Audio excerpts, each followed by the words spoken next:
to say good morning, but it's actually 12. Good afternoon. How are you doing? I want to welcome everybody, and as we always do, please stand for the Pledge of Allegiance.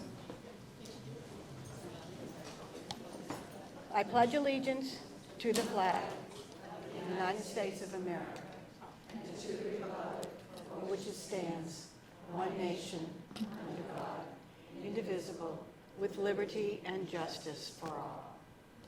Okay, welcome. We're going to have the weather is gorgeous today, so we're going to have a fun afternoon.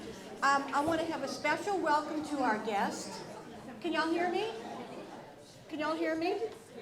Can you hear me? Okay. I want to welcome Frank, and I'm going to mispronounce your name because I'm terrible. When you're from Louisiana, it's kind of hard, you know. Well, let me try. Responde. Absolutely fantastic. All right. So we want to give you a big welcome and thank you for coming. We really appreciate it. Okay, and as we've done before on our guests, we have little stickers if they're new or if they're a guest. We have two guests today. Janet. So Janet, where are you from? Half and half. Oh, well, half and half. That's a good one. Basically here, I was born and raised around in Boston, North Attleboro, all that. And then we had to move to Atlanta, Georgia. Oh, well, you're down in the South. Well, welcome. It's good to have you. Okay, and then we have Beverly. I saw Beverly earlier. Oh, Beverly, right where I was. So, Beverly, where are you from? I'm originally from Waltham, Massachusetts. Oh. And now I am from this part. All right. Well, welcome. Okay, and we have a new member. That's her first time. I think she joined in May. Lynn. Is Lynn Costello here? Lynn! Oh, wow, you're at my table. So just say a little bit about yourself because we're so glad you're here. I live here in Mashpee and originally a Jersey girl. All right.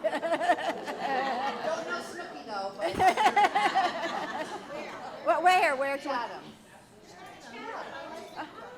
Oh, you're kidding.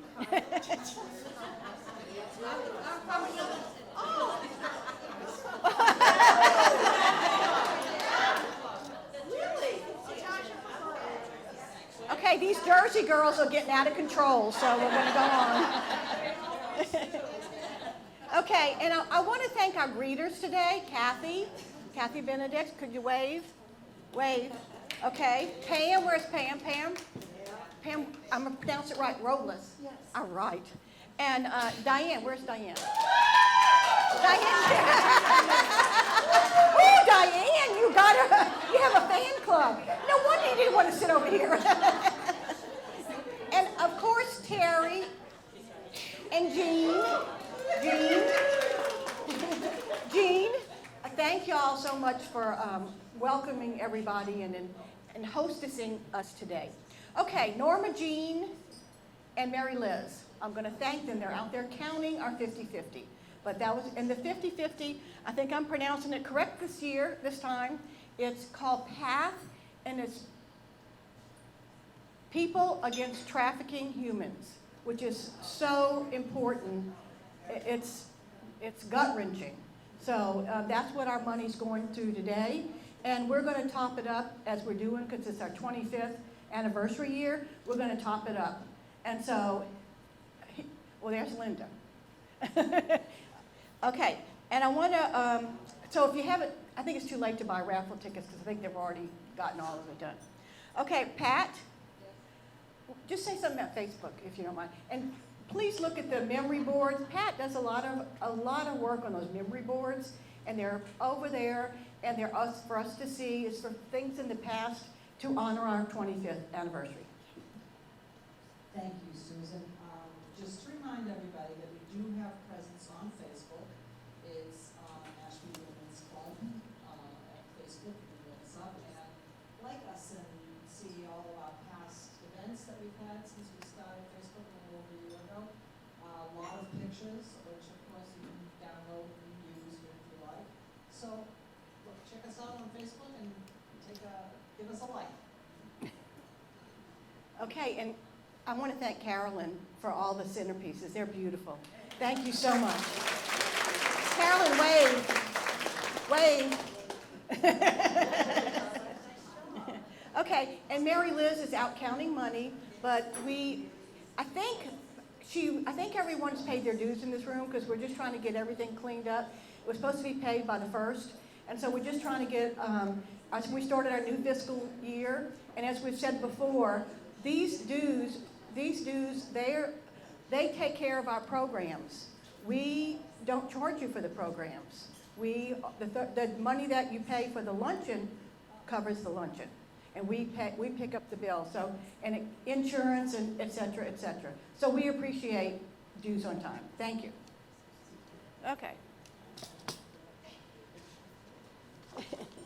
Oh, and also get your newsletter copy if you haven't received it in email. Nancy Kurtz did a fabulous job, but she's on a cruise. And I want to I announce this each time. The November and December meetings are moved. I keep announcing it because I know that it's hard for people. It's not going to be the normal time. The November meeting is going to be November 16th, which is a Thursday, due to the Thanksgiving holidays. All the holidays, we're changing. December is Thursday, December 14th. So we will keep doing that. It'll be on the website, and we'll keep reminding you. Okay, the October luncheon, I think I'm going to let Pat say something about the October luncheon. Well, we're going to keep with the natural theme of the month, so we're having a magician come in. It's archer magic, and, well, we'll see, Come around and surprise us all. So come on in and wear your best Halloween outfits. Thank you.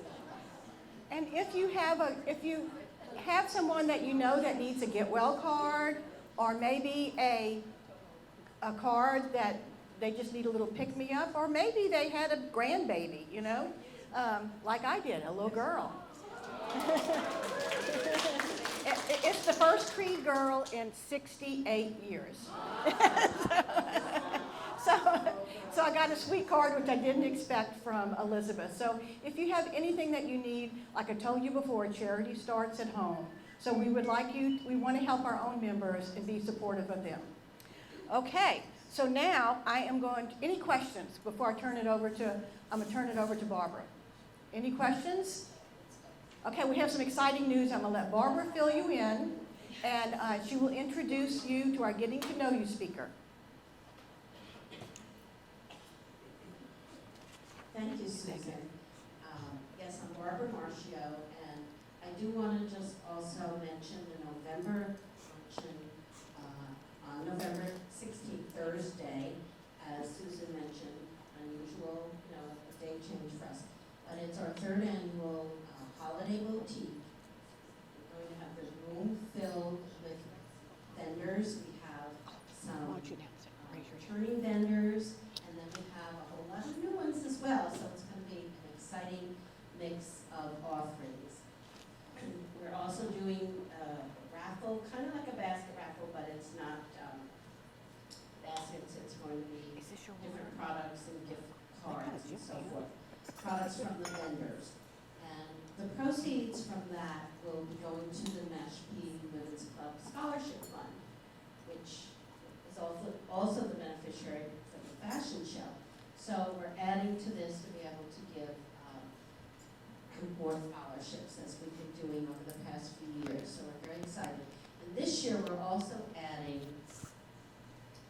a silent auction. It's going to be the first time it's going to be something like that's going to be included in the luncheon. And the proceeds of that are going to benefit a group called Parents Supporting Parents. It may sound a little familiar. We did support them last year with our larger fundraiser, the soiree, and they're a group that works with families dealing with addiction. It's a Cape-based charity, and we're looking for people to support this effort so that we can do a donation to them again this year, particularly for their holiday program. The funds we raised last year went to the sober living home scholarships, and these proceeds are going to go to the holiday basket program for those sober living just wanted to put that out there. Today, I'm very excited to be able to introduce Karen Wendell from Adventures with Karen. And this is a brand new fundraising opportunity that Karen approached us about.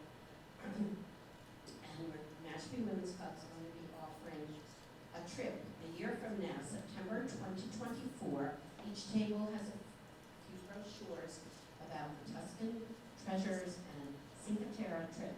So I'm going to let Karen say a few words about it, and as she'll also tell you, there's going to be a meeting afterwards for some more details about it. She's going to give a brief introduction now. So, Karen Wendell. Adventures with Karen. Hi ladies, how are you? And gentlemen. So first, I want to thank you because coming out of COVID, you invited me to come here and be your speaker to talk about traveling after COVID. And that really gave me a lot of confidence and helped me kickstart getting back up and running. And I have to say I'm here to stay. I recently received a beautiful word from Viking. They acknowledged me for my excellence in customer service. And that was just came out of nowhere. I guess some people had called in. And I'm always striving to do different things with travel because there's nothing like travel. I mean, whether you've been there and you go back, or it's on your bucket list, right? And a lot of people have things on their bucket list. It's very busy around the world if you watch the news. So I was excited when Barbara was looking for some ideas for fundraisers. And I said, you know, I would like to help the Mashpee Women's Club because I'm a member, because you helped me out. And I have this great idea. But you have to pick a trip. And I'm so proud of Nancy Kurtz, who's not here, and Barbara, because they actually picked this trip. And we were looking at some other destinations, and for world events and other reasons they didn't work out. But we have a single hotel stay trip to Italy. So whether it's you and your husband, whether it's you and your sister or your mom, whether it's you and your friends, it's a single hotel stay when we get there. And from the hotel, we go out and do different things every day. Our hotel has a spa. That's not so bad, right? Who doesn't like a spa? But there's a lot to see and a lot to do. It is 8 days and 7 nights. There's a lot of meals included, but there's some meals on your own because there's nothing like going out. It's balanced with scheduled time versus free time and having that people-to-people experience and lots of Aperol spritzes. That's one of my favorite things. Anyways, so there are flyers. If you're thinking about taking your husband, I put a map on here because the men love the map. But we're staying in a beautiful, beautiful hotel. And I want to tell you about the tour company that we chose to do this with. We looked at a couple of different things. And we chose to go with CIE because everything is included. There's no hidden charges. There's no add-on things to sell. Everything is included. There is transportation that's going to be provided at a reduced fee. And trip protection is also available. Now, air is not available yet. It's going to be in November that air is available. So here's the deal. After the meeting today, after the lunch and the presentation today, I'm going to be in the lobby. You can come and see me. I'll get your information. Anybody that signs up, once we receive the price, the final price with the air, you're all going to get 5% off on the land part of the package. So thank you from myself and CIE. We'll know what our flights are, so we'll have the actual flight information. And we can go from there. If anybody wants to do further touring, you can go on your own and meet us. But I think it's a great opportunity. I think it's the perfect amount of days. There's nothing like a single hotel stay because you get there, and then let's say you're having an off day, or you've been to one of these places and you just want to walk around and do your own thing. You can do that. So thank you for your attention. I brought some newsletters, and as part of this, we're talking about some other little fun components to add to our fundraiser for this event. So thank you so much. Thank you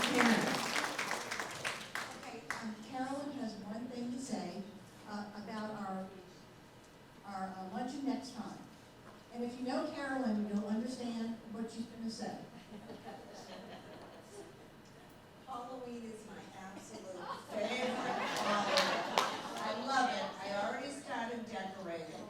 And unfortunately, when we moved, my husband made me get rid of my graveyard and my casket. I even had a fog machine. But anyways, ladies, if you saw me last year, I wore my witch's costume. I don't get to wear it too often, so I'm wearing it for the October meeting. And I want the rest of you to dress up. Let's make it festive.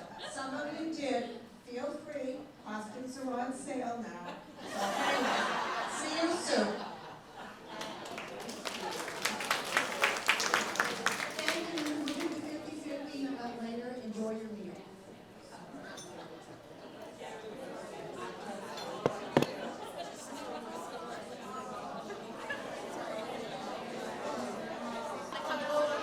Okay, ladies, I'd like to introduce the speaker. And have everyone's attention, please. Real quick, I'm going to,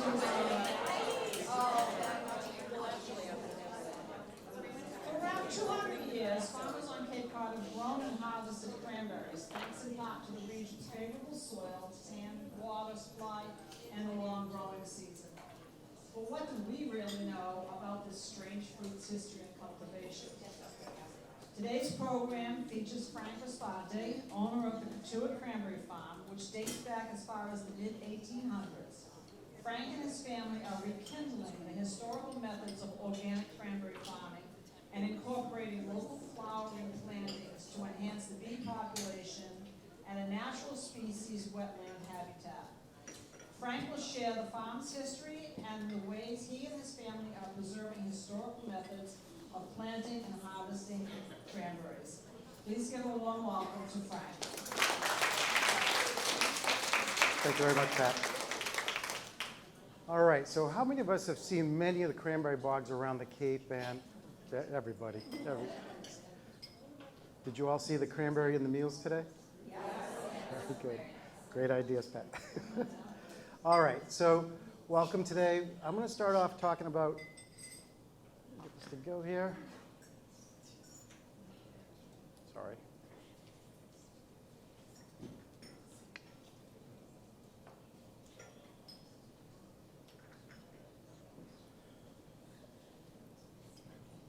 All right, a little bit about who am I, Frank Respante. So, Cotuit resident. I've been on the Cape since the late 60s. There's a question already. No. All right, so here's a photo of my family and I. You know, we moved to the Cape back in the late 60s, and I'm locally employed. You know, see my little clam photo there, the cranberries inside of it. Seafood and clams, that goes great too. So starting out, you know, I was a graduate from the Barnstable school systems. You know, I went to Wentworth Institute of Technology, mechanical engineering. Sorry, could you speak up just a little bit? Thank you. There you go. All right, there. So I started out at Wentworth Institute of Technology for mechanical engineering. I thought I was going to be in a Boston city slicker, you know, working in the engineering firms and the Boston tunnel projects. Nah, I moved back down to the Cape. So I started picking up oceanographic jobs. Woodsville Oceanographic was one of the bread and butters of the industry here. I started working for a company called Benthos out of North Falmouth, those of you that know the area.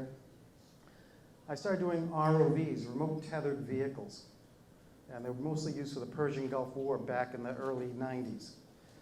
From that time frame, I said, you know, I want to try something different. So I went into food and beverage processing. So I was designing machinery for customers like Ocean Spray, where they were processing cranberry sauce. So I spent a good number of years designing the machinery, installing them on production lines, and traveling around the world. Well, I got married, and my wife said, let's go back to doing oceanographic work. So in the oceanographic world, I started doing remote tethered vehicles, and then I moved into autonomous vehicles. So in the early 2000s, autonomous vehicles started coming out into the marketplace, and I was one of the leading engineers working with the Woods Hole team, launching a company called Hydroid. A great group of engineers, great company to work for. And these remote civil engineers of the ocean provided data for all kinds of oceanographers, scientists, military, and educational universities. As I progressed in that time frame, the vehicles got bigger and bigger and bigger. Here you see on the bottom one of the latest projects I'm working on. The vehicle's close to 82 feet long. So it's been a great pleasure as an engineer seeing the technology grow and help the industry, from the research for kids getting into engineering to the naval exploratory work. Now, the last bullet that you see there is my most recent adventure, cranberry farming. Come on, there we go. So in that effort, I love engineering, I love science. Well, you know, on the weekends, I gotta shut everything off. So I got involved with buying a local cranberry bog, and I'll tell you more about that, but I also do mentoring to homeschooling. So there's a group of networking teachers and moms that do homeschooling. They come up to me, and I'll do a tour, and I give little science project talks, and they can actually touch and feel the environment that's around them, as well as farming.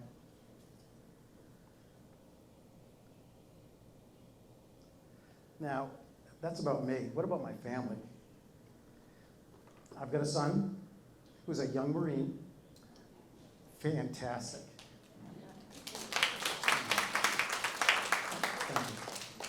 Now, as far as my daughter, she's the athlete of the family. You know, she's the hardcore Barnstable hockey goalie, field hockey goalie. It wasn't me as far as athletics, that's for sure. Mathlete, yeah! So the whole time, my wife is one of the best partners I've had working on this.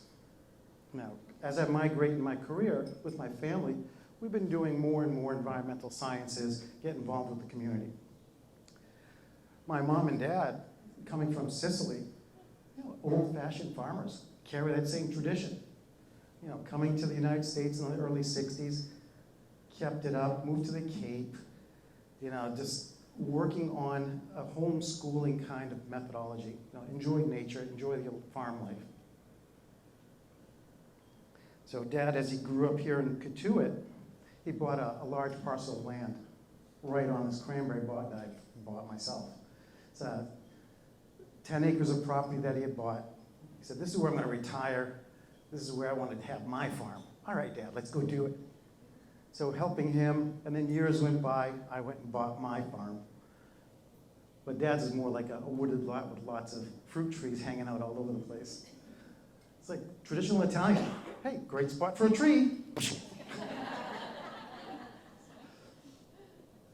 So they were growing grapes, kiwis, pears, figs, apples, persimmons, you name it, Dad had it. You know, just carrying on that tradition was the biggest thing. Now, cranberry bogs, you know, this is where we're going to segue. What are they? You know, when they first started out here in the US is where they were primarily found, they were just wetlands. These berries were growing in these wetted peat moss areas with sand all around them. So the Wampanoags here in our area were using the cranberries for very much in dyeing techniques, fruits. Well, that was the nature's food right here on the Cape. Man came along and was remanipulating the property to have it more of an agricultural producer. So these wetland peat areas and swamps, they were manipulated to do the more product, more produce. So what we'll talk about today is a little bit of the history that man has done. You know, it's like irrigation, rather than the natural rivers and streams flowing through them. So putting these big pumps and diesel generators and running big irrigation units that take care of it. But I still use Mother Nature. So there is no big diesel system on my property. Now, in that swampy wetland area, well, they grow naturally, but we enhance upon them with chemicals, pesticides, herbicides. It's great. They're pretty much washed when you go to eat the product, but that's what you see, the very beautiful manicured cranberry systems. And what we're doing today is an ecosystem that we try to protect. The actual harvesting methodology, we have wet harvesting. Everybody has seen those large flooded bogs and the conveyor belts and trucks back down with booms. You can see in the image where one of my best friends right in the shot, he's like, Frank, I'm cranberry farming, what do you do? He's smiling right there in the middle picture. He was so thrilled. This is what it's like? Yeah, for the wet harvesting, that is what it's like. The machinery that we put out on the cranberry bogs picks the berries off the bog, and they float when the bog is flooded. They corral all the cranberries, bring them up to an elevator, and pull them up into the truck. I don't do that. But he got to see that experience, and he was just enthralled. Boy, Frank, I want to help these guys all the time.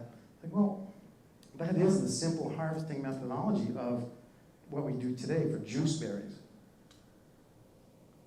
Going forward,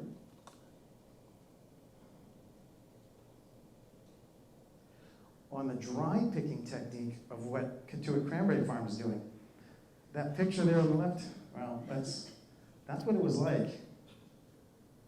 Mom, Pop, the family, everybody goes out to the berry field, picking it in a row format where you're actually picking by hand loose berries into a basket, bring it over to a big barrel, and collect it. As the years went by in cranberry picking technology, we started getting tools like the cranberry scoops. This one's from the 20s. Just a little smaller version, and you can pick the berries out. In the mid-50s and 60s, these larger scoops started coming out. Now, these are the tools we use every day. People say, well, Frank, that's an ornament. That goes in the living room for collecting magazines. No. I spend a fortune on finding these things, and I buy them, and I use them for actual tools. So that is bringing back the yesteryear methodology of picking the cranberries from those large, sparse fields of cranberries. My son wanted to get involved. He's like, Dad, I want to do it too. All right, before we get doing that, we'll go buy something. They do sell these berry pickers, just to try it out before I'm going to put you on a $200 scoop. But the dry picking methodology is the best way to get your best cranberries. People want to go to the market and buy cranberries that are firm, red, and just fresh. It's not a sauce already pre-made, it's berries that you want to make your own. So that brings back the best product and price. So we've been selling to the local markets and just sticking to the old-fashioned dry pick methodology. In the middle there's a picture of a dry picker, a mechanical device. I bought one. Do I use it? No. My son, Dad, let's go get it fired up. Let's go get that and start picking the cranberries by hand. No. I wanted to buy it just to have it. Just to say, yeah, I have one, I can reverse engineer it, figure it out, and maybe someday we'll put it on our farm. But right now, he's sitting there in the back of the buggy. Okay, it's Saturday morning, 10:30, 11 o'clock. We're going out to go pick cranberries. And he still loves it. Now, where is Cotuit Cranberry Farm? Everybody knows the Cotuit Village area? Right downtown Main Street? Well, not there. We're on the northern side, right on the edge of Marston's Mills, Lovell's Pond. Now, the property was farmed in the 1800s. Used to be a strawberry field, cranberry farming, and the first owners was the Crocker family. And if you go down to the Historical Society at right here in Santuit, Cotuit, right in the museum, you'll see pictures very similar to what I had on the old school picking in the lanes. It was our farm from the 1870s. And it makes me feel warm that, wow, I've got a piece of history that I'm taking care of and bringing back. So we are on the northern side of the Lovell's Pond area, and there are two bogs there. One is owned by the town of Barstow, one is owned by me. Now, when I was doing my homework, sorry, I'm standing in front of everybody, I was able to find the history from the Crocker family who settled here first to the Winslow, the Winslow family, and then to the Curtis family and so on. So I'm like I'm the eighth person that owns this piece of property back from the get-go. Now, when I mentioned before when my dad bought the property just next to it, he had 10 acres abutting this 10 acres of cranberry farm, 10 acres plus. So we were always very friendly with the neighbors. I grew up as a little kid, go running around the bog. What kid doesn't want to go play in a bog? So as the years went by, that's where we stayed, very friendly, get to know the bog owners and experience it. At least play. Now, what does it look like? Well, back in 1938, in that area, you can see that it's a natural formation. Very little manipulation by man. So this little hollow area of Lovell's Pond was formed in the glacier days, where it traveled from Lovell's Pond all the way due north to Patty's Pond. It's just a little spit of swampland that went right up. And they were growing cranberries in there. And the prior owners, they cleaned it, sanded it, and manicured it to keep it fresh and producing cranberries. That parcel hasn't changed since the 1800s that I found records on.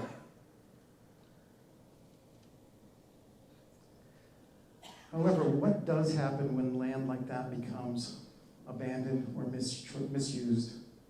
Here are some images. When the prior owner, he was doing business and then went out of business, you can see that the property gets abandoned and trash starts to build up. People start to dump on it. We've all seen this. So myself and my family, we've always been the steward. Let's go take care of it. So my kids and my wife, we would go out there and keep cleaning it, and maintain whatever farming was left. The town noticed I was doing a great job, and they were like, "Hey, Frank, it's like you've been doing all this. You should stay in touch with us. We're going to put the property up for sale." Really? It's like, okay. So they posted it in the Cape Cod Times as an abandoned cranberry bog. All right. Well, it was never really abandoned in my eyes, and we kept taking care of it for decades. And as time went on, we procured it at an auction site. And wow, was it easy to take ownership of an old cranberry bog? Here's something that's been farmed and used by farmers since 1870. When I bought it, I thought, wow, this is great. Okay, kids, get to work. No. Now comes the permits. Oh, everybody goes, oh. Massachusetts Wetland Law Acts. Yeah, you got to check the boxes. But there was a lot of interdepartmental battles. The town of Barnstable wanted to sell the property, sell it to me because I was being the steward. My family was taking care of it. Other departments, like the Conservation Department, bless their hearts, they wanted it too. But they wanted to keep it as au naturel. All right, well, you could have bought it. I bought it. Well, under those wetland laws, I still had to get the permits for it, learn about environmental sciences, what's native species other than cranberries inside the cranberry bog. Because we have other plants that are now taking root that we need to protect. So it was actually a very good learning curve to learn about the different natural habitats that are growing inside that cranberry bog that went abandoned for so many years. And that's where we kept presenting talks like this of the farming technique of organic, clean agriculture and natural balance of a wetland. Now, was I ever going to bring it back to what it was in the heyday? No, I definitely was not. Here's an image on the screen of 1984. I was right in the middle of college then, but it was fun coming home and watching that wet flooding harvesting technique. I'd go down there, the neighbors had their big excavator, and they were doing harvest time in October, November, and they'd flood the bog and collect all the cranberries, and off to Ocean Spray they went. Now, it's a beautiful scenery. That's what we remember growing up. Well, as the years kept going, and we went for our permits, this is the plan that we presented to the town of Barnstable that was accepted. So this natural piece of beauty, we said, you know what? Let's preserve 50% of it to a natural habitat and 50% to organic farming. And that organic farming is, as I showed you, it's very simplistic lifestyle.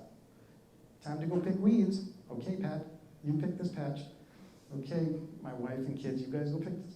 And we're pulling weeds, cleaning branches, constant work. But you can't keep up. The bad vegetation grows so fast. You start to, all right, now I need machinery. Oh boy. So what we wanted to make sure that we did was not disturb the natural wetland location, the habitat that's right beside it. There's a vernal pool right inside my cranberry bog. It's percolating water nonstop. And remember I said about diesel generators, pumps, and irrigation systems? I've been so damn lucky, I have not had to procure any of that because the water source is wicking across the entire peat bed, and it's feeding the nutrients to the cranberries that I don't have to worry so hard every year. It's very lucky. And with all the rain that we've had, and every year, Mother Nature is always very helpful. Even in last year's drought, that was a vernal pool percolating all the time. I'm still picking cranberries and selling. So within that wetland habitat, I'm trying to promote and tell people about there is a good balance of wildlife and farming.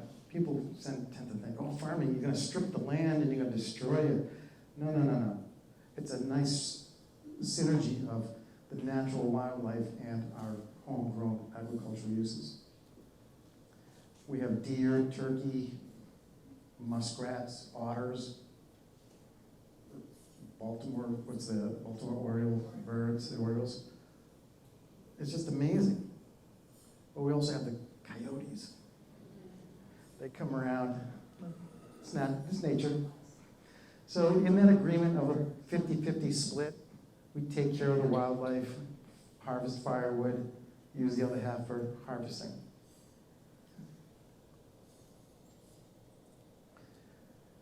Now, the farm itself, being so old from the 1870s, we try to promote it whenever possible.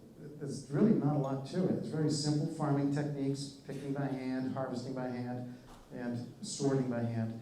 But we like to give talks, we had posted in the Barnstable Patriot not too long ago, the Cape Cod Times, and we do a newsletter that we post on our Facebook site that people can download and read about.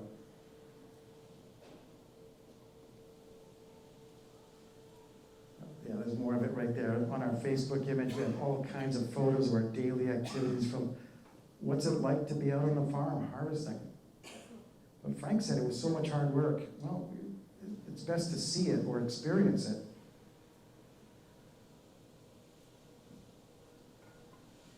What kind of work do we do besides that harvesting? Well, there's constant cleaning, the roadway maintenance, the trees, the debris.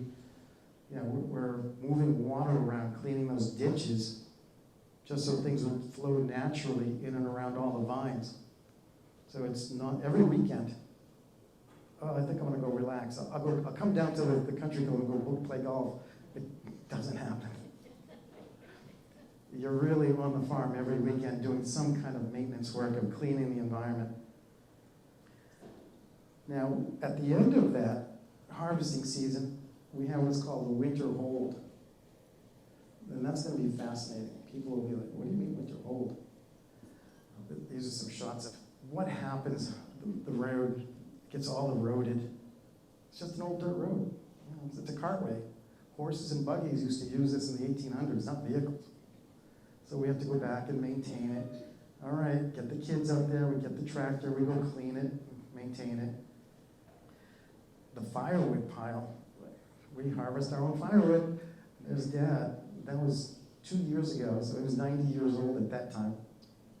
Pulling firewood out of the bog that we need. So it's a family adventure of good old-fashioned hard work, taking care of the property.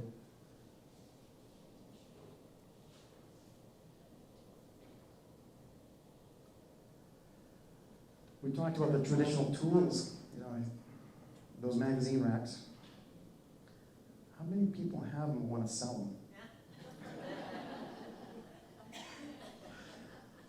So we do offer pick your own experiences. You come out, pick some cranberries. There's a shot of a family, it's an acquaintance of ours that wanted to come out and try it. They brought their kids and the kids' boyfriends and girlfriends. What's it like, Frank? We want to go out and try it. All right. So it's just an old-fashioned scoop with a rolling technique, almost like brushing your dog hair. Your dog gets all matted, you're just pulling those berries off the vines and collecting them. Wait a minute, how many have actually tried hand picking?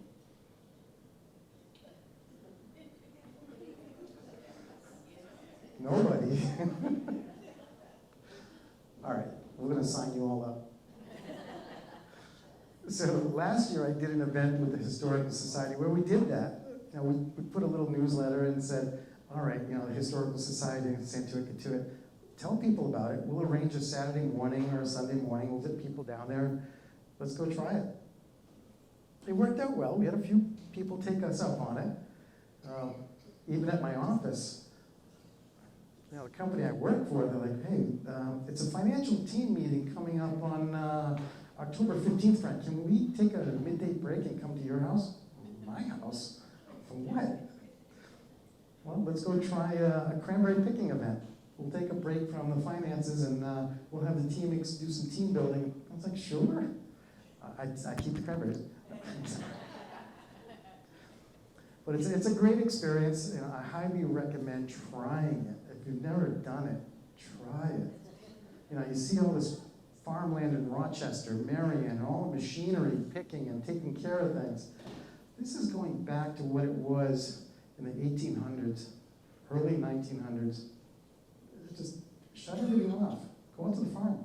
Give it a thought. I can't stop now. Dad's always in my pictures, in the buggy, on the four-wheeler, doing something. So we've picked all the cranberries. What are you doing with it? You got buckets of cranberries. Just take it to the store and sell it? Oh, it doesn't work like that. We used to set up tables and you got to clean it, take the chaff out of it. The chaff is the debris, all the little leaves, twigs, branches. Sometimes lots of poison ivy. So you really got to be careful when you're handling this stuff. So Dad and I would make these little sifter trays and we'd clean cranberries just like they did in the old days. Take buckets of clean cranberries and then sort them for size and quality, bag them and sell them. Now some of the images there, I'm sorry if I'm standing in front of you here, I'm just kind of, my wife she's a doll. She loves cleaning cranberries. You can tell by one of the shots. So when my son was helping out, he's like, Dad, there's got to be a better way. I'm like, what do you think, Demir? What do you want to do? Now, what did the old farmers used to do? They had to be ingenuitive. Go figure it out.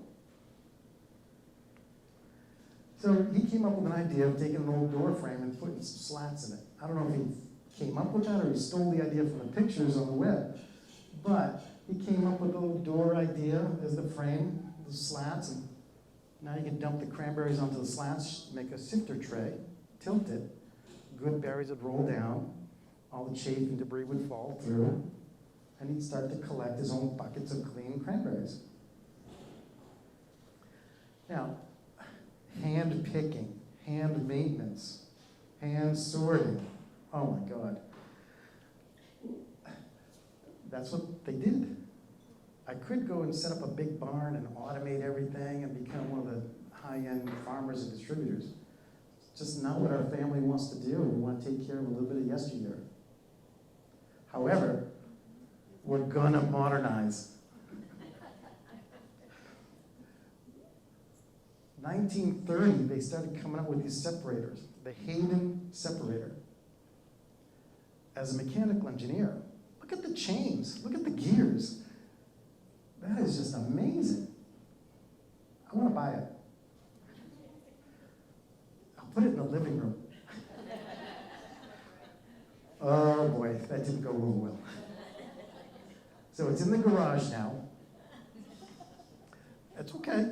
It's going to be, we're going to use it. We're going to use it. So we're going to set up a bay in the garage and start to modernize. Again, 1930 modernization. So we put an electric motor on it. It worked. The gears and the drives, nothing was broken. It actually runs. And what this tool does, it has a large blower motor on the top that would just blow the chaff out of it. It's like, wow, this is great. So you don't have to kind of shake it, sift it. No, the cranberries will fall in, they kind of tumble around and blow out all the leaves. Where do those leaves go? All over the garage. So we're going from digging the dirt to putting water and picking and cleaning. This was a great purchase. I can't wait to get it running really well and sort the cranberries. And now I've got the chaff going out. Then there's 3 hoppers or 3 bounce boxes. So as the cranberries bounce down, the quality of cranberry, you have grade A, B, C, and D. The D's are right through the bottom. A, B, C's get sorted and drop into different bins and then come out on the conveyor belt. Really fascinating what they came out with in the 30s. So this will be on display in the garage this fall, fingers crossed. But again, time to get that really tuned up and working. We're still going to traditional sorting methodology and bagging, weighing and bagging. We sell 1-pound bags. So we've gone to that old school farming to, hey kids, you want to make some extra cash? You got to work for it. So they help out, they do a great job, and we sell to the local markets. Fancy's in Osterville, we sell to the Cotuit market in Main Street in Cotuit. Very old school methodology. If you want to go into an old market, those are 2 of the best. There's another one in Barnstable Harbor area that we've sold to. I cannot say enough nice things about taking that trip back. What was it like? What was it like to go buy product that came from the farms down the street? And it's relying on folks like us to keep that, or go to Stop and Shop and get the mass production stuff. So any questions about the sales of sorting? The size of the cranberries. Yeah, the smaller ones bounce and the firmer. The D's are the soft. They just bounce and fall right through.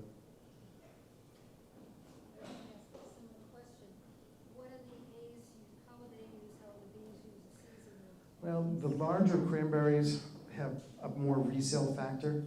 I don't sort them that way. I sell everything as a standard quality baking product.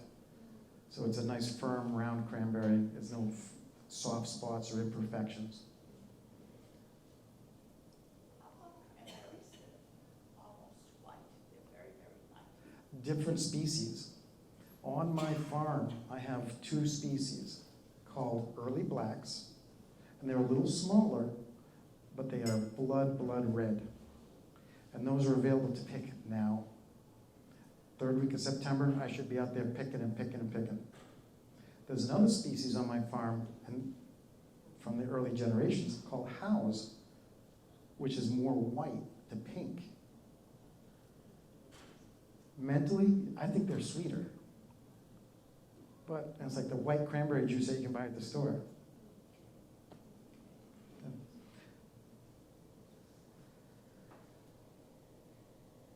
If you ever buy a bag of cranberries, try bouncing them. Remember the game of quarters? Bounce cranberries.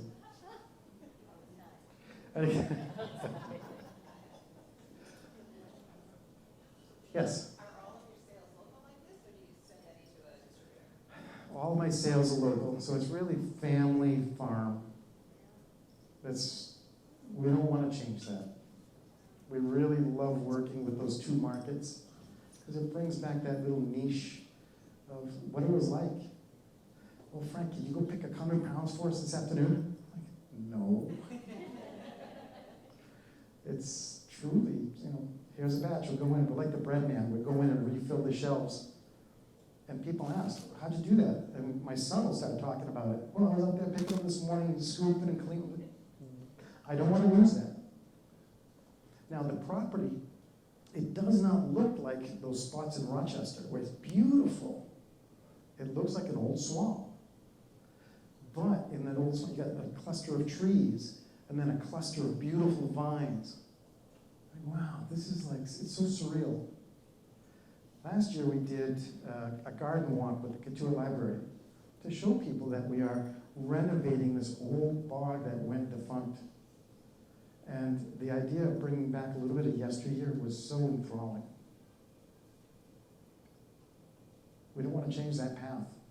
And I don't want to go so fast that it brings monster machinery in and just destroy everything. I want to come back slowly, make it look better and better. It'll never be like the Rochester, Marion farms that are just beautiful. It'll always be a wooded area that we can enjoy, watch wildlife, and go pick cranberries.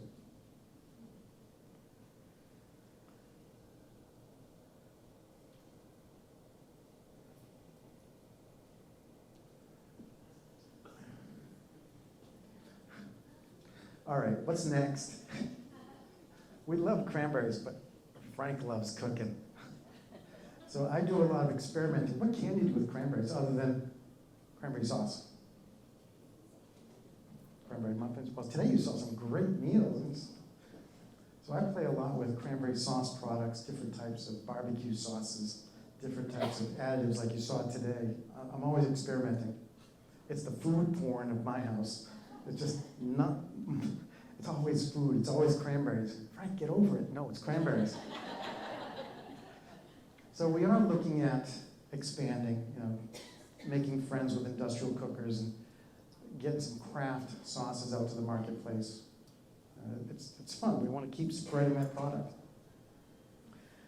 And the turkey in the doors, even the turkeys come knocking because they love the cranberries too.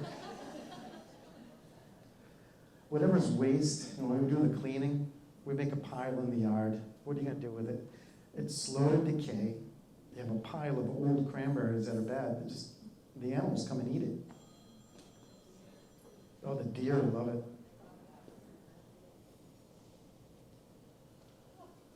Now that winter hold, we're all done picking. The first frost usually tells me, Frank, you're all done. Some years it's middle of October. Shh, don't say that. Sometimes it holds out till November.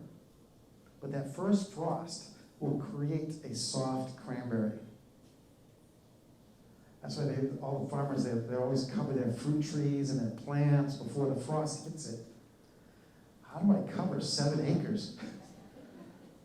Well, if I had an irrigation system with sprinklers, I can keep the sprinkler system going all night long, and the plants won't freeze.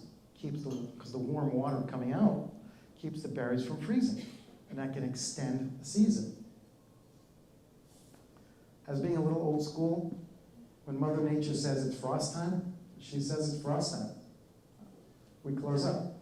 We don't sell any more fresh cranberries to the store. Because that next weekend when I go and pick them, oh, what? They're soft. No one wants this. Something's wrong with it. No, it's not. I just went through a frost. What are you going to do with it? Well, I'm going to put it in the freezer. So what I end up doing is that first frost, I stop selling to the stores, but I continue to pick and I harvest for our family. We'll clean it up, we'll bag it, and put it in the chest freezer, and we have cranberries. Just like the prior shot, I'm cooking all year round. Cranberries. So it makes, frozen cranberries, put them in the freezer, make great cranberry sauces. But that is what happens. First frost closed, and then we start the flooding process. I don't flood to pick. You know, I saw in the earlier picture, the whole flood the bog, the boom goes out, collect it. Now, we flood for dormancy, keeps the vine healthy, puts it to sleep for the winter, because you don't want the winter harshness to freeze the vines. Under the water, under the ice, that vine stays stable and it comes back next year. Like, these vines are 100+ years old. And the families prior to me did the same thing. Flood it, flood it, flood it. It also takes care of your bad vegetation.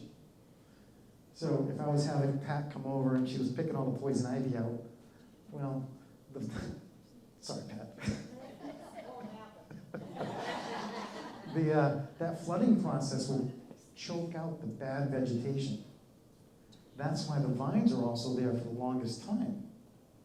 So all the laurel, all the bittersweet, they all die off because I've choked out that bad invasive species.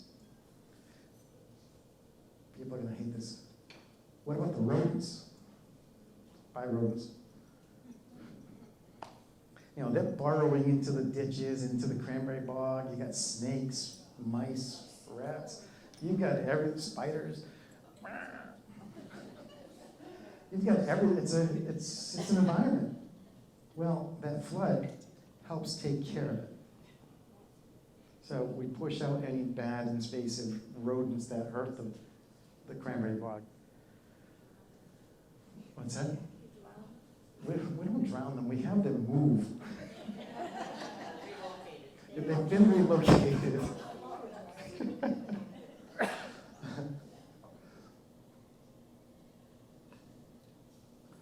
So as you can hear, it's, you know, why cranberry farming? It's a passion. It's different.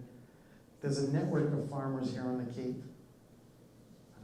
I can count maybe, there's under 10 that I know of thousands and thousands of people that live on Cape Cod.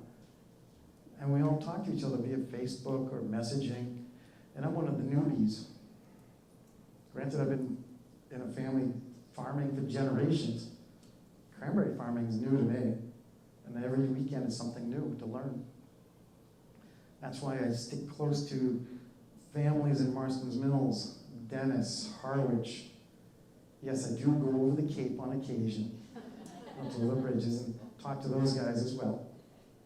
But I pick their brain for the tips and tricks on those old school farming techniques. And someone will tell me right up front, get out of it. Enjoy your life. Well, there's more to life than just, you know, something else. I'm very passionate about this. And there's a lot of good things out there with the Cape Cod cranberry growers and the network of friends that I've made in the farming industry, because like that little bulletin says, bog love.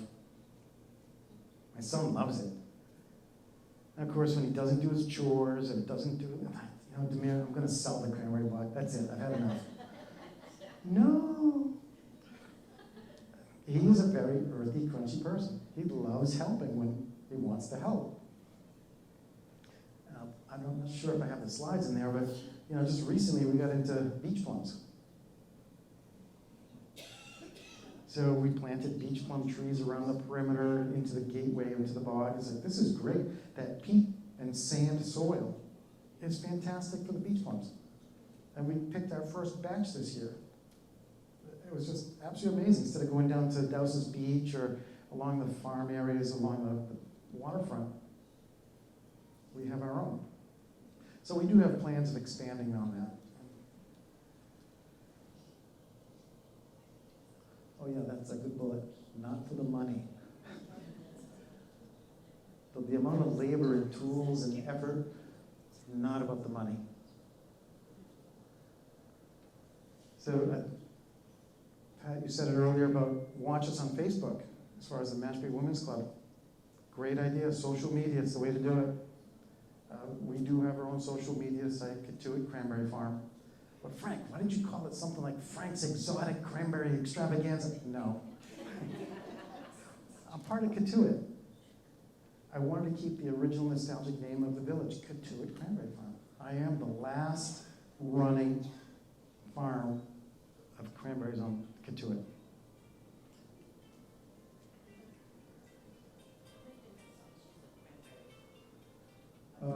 gosh, in the homework I've done, there's 6 that I know of.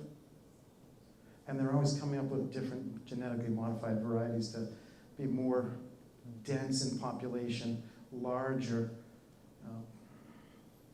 So I don't know enough to speak very smart about it. What's the difference between a baking cranberry and a juicing cranberry? The baking cranberry is very, like I mentioned earlier, the quality, firmness, round. That's it, just purchase it. The juicing cranberries are everything. Just collect it, bring it to Deacon's Brothers in Rochester or to Ocean Spray, and they cook it and press it. Now, Massachusetts used to be #1 as far as cranberry producing. Well, we changed. When I was working for that company doing the food and beverage processing, I was flying a lot to Kenosha, Wisconsin. So I used to work for Ocean Spray in Kenosha, helping them on their production lines. It was amazing what they had up there. Large tracts of land, rectangular, square, to have automated machinery, hence the automation, take care of everything. You come to the Cape area, everything's kidney-shaped or trough and rounded.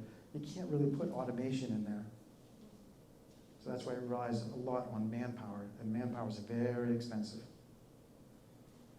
When does the harvesting begin and end? I start that 3rd week of September, and I'll quickly just check a few of the berries. Are they firm enough, ripe enough? Yep, okay, let's start picking. That's why last weekend I prepped the garage a little bit. And So it's a short harvesting season. again, the first frost, I'm done. I don't sell anymore. But everybody's typically done by the 1st of November because they're doing a lot of wet picking. And then when you get online doing searches on cranberry farms on the Cape, all my friends will be posting pictures of their bogs are flooded, and they're collecting all the berries, and off to the market they go. They're done. Typically a couple of weekends and all done for the season. Just that I'll keep mine on the vines as long as possible. So let's say, hey Frank, come on, can I come over and have a cup of coffee with you and pick them? Sure, come over. Then we'll typically pick a 5-gallon bucket together, and you walk home with 20 pounds of cranberries.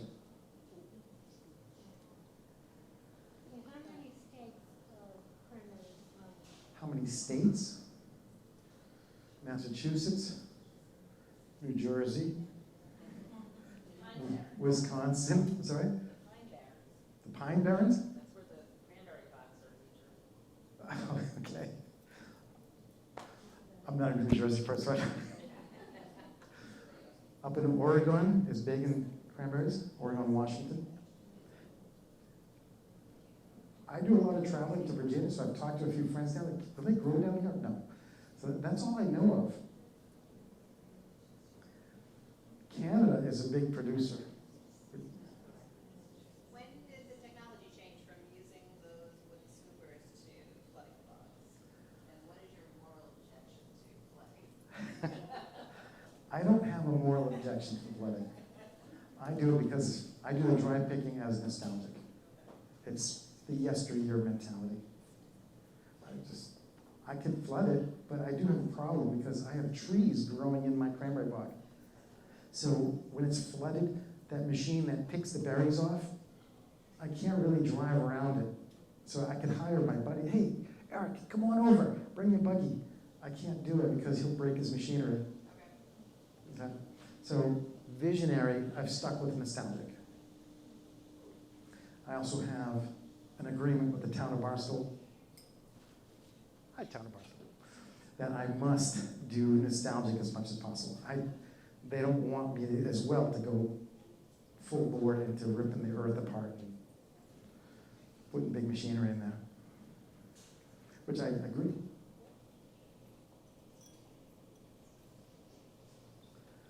So, expansion, enhancements, what happens? So on the cranberry bog, the image on the right, on the lower right, not Dad, on the lower right used to be all woody matter. Blueberry bushes, laurel bushes, maples, pine trees, just overgrown garbage.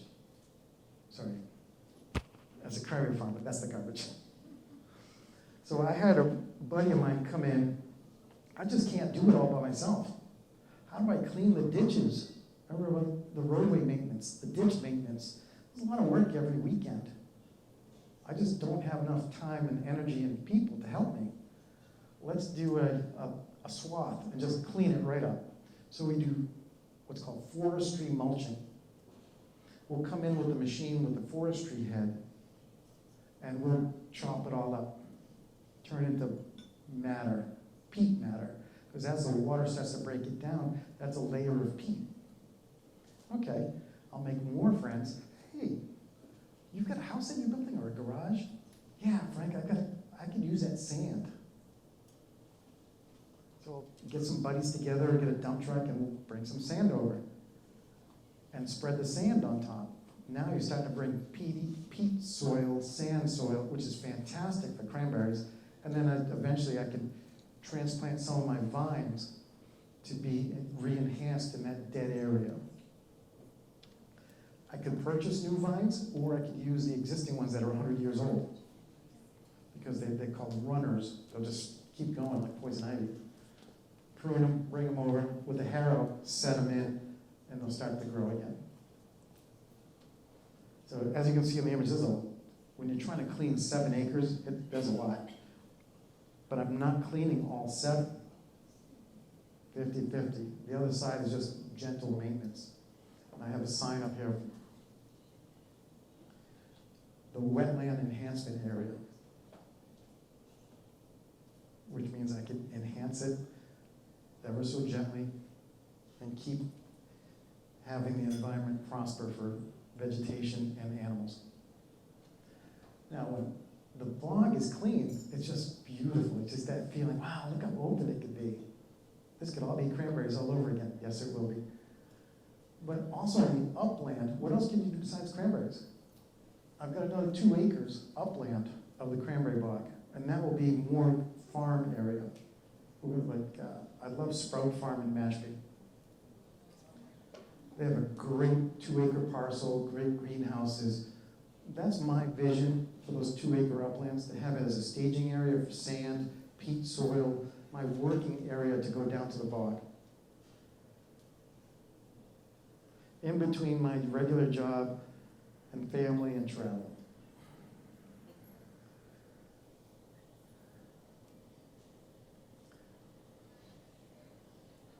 All right, so Frank, you bought this cranberry bog, you've got tools. Well, now we also side surfaces. Now that we're starting to grow, and what does a cranberry farmer do? He needs extra income. Puts himself out for hire. So with the machinery that I have, we've started out, little side jobs here and there. So it sits on the bog. When it's not being used on the bog, we got to try to do something else. So on a weekend that I'm available, friends will call up, hey Frank, can you go do some wood chipping for me? Sure. Got a tractor? Sure. My son's now running a Gravely brush cutter. You need the backyard cut? Yeah, sure. And that's the philosophy behind the farming aspect. It's always working. But you got to love the work, because that becomes pleasurable.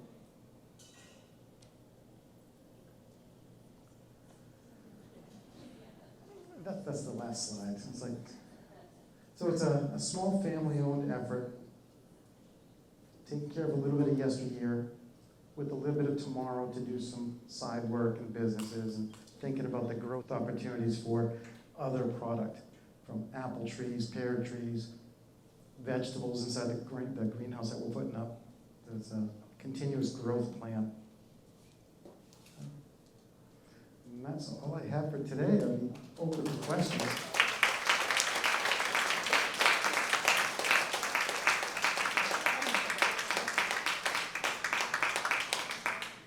Any questions?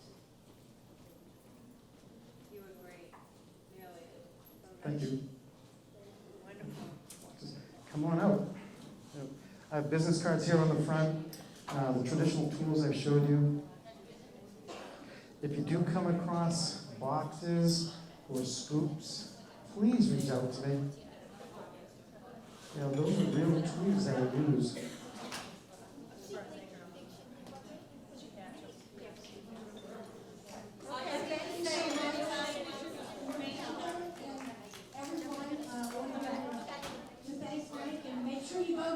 markets